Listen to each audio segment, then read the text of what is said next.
আমাদের যে গতকালকে যে ঘটনাটি ঘটছে এটা অত্যন্ত দুঃখজনক এবং এটা আমি কখনো সমর্থন করি না। আর আমাদের কর্মীরা বাড়িঘর নিয়ে হামলা করছে, ব্যাপারটি কিন্তু এরকম না।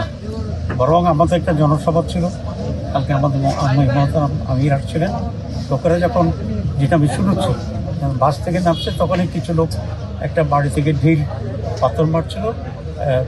ওটা এইটা ফেস করতে গিয়ে তারা যারা করেছে সেখানে কিছুটা অন্যদিকেও কিছু ক্ষতিগ্রস্ত হয়েছে। যে পুরো বিষয়টাই দুঃখজনক।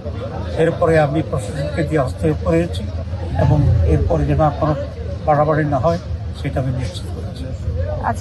তবে দুঃখজনক হচ্ছে যে ছবিতে দেখলাম একজন একটা আগ্নেয়াস্ত্র ব্যবহার করতেছে, যেটি একবারই বেআইনি। আমাকে অবশ্য প্রশ্ন বলেছে তারা তাকে খুঁজছে এবং তাকে অ্যারেস্ট করার জন্য চেষ্টা করছে।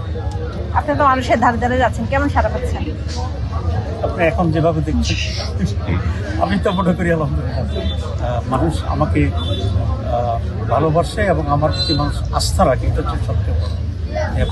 আপনি আগামী চট্টগ্রামকে নিয়ে কেমন স্বপ্ন দেখছেন? চট্টগ্রাম তো এমনিতেই অনেক আগ থেকে একটা উন্নত উপজেলা। এখানে অনেক মানুষের জন্য এখানে অনেক কন্ট্রিবিউট করার মতো এখানে ক্ষেত্র আছে। আমি তিনটে জিনিসের উপরে গুরুত্ব। একটা হচ্ছে একটা শান্তি শৃঙ্খলা, পিসফুল এনভায়রনমেন্ট। আমাদের চট্টগ্রামে সব কিছুর আগে কিছুটা ব্যর্থ ঘটেছিল এবং প্রত্যেকটা দল যাতে নির্বিঘ্নে অবাধভাবে তার অধিকার চর্চা করতে পারে সেটা আমি এনশিওর করার চেষ্টা করি।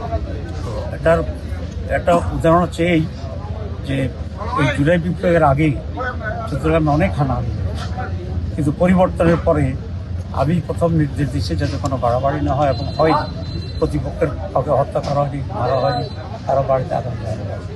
কিন্তু এটা আমরা প্রমাণ করেছি যে আমরা সবাই অধিকার এবং নিরাপত্তাকে আমরা সংরক্ষণ করতে হবে। এটা সেকেন্ড হচ্ছে চট্টগ্রামের দুই পাশে হাইওয়ের দুই পাশে জায়গা আছে। আমি 91-তে বলছিলাম যে আমরা এটাকে ইন্ডাস্ট্রিয়াল জোন করবো। অনেক ইন্ডাস্ট্রি হয়ে গেছে, কিন্তু অফিসিয়ালি এটাকে একটি ইন্ডাস্ট্রিয়াল জোন এবং বেল্ট হিসাবে আমি গড়ে তোলার জন্য চেষ্টা করবো, যেটা ডেভেলপমেন্টের কাজে লাগবে এবং এমপ্লয়মেন্ট ক্রিয়েট হবে, এখানকার ইকোনমি আপনি হবে।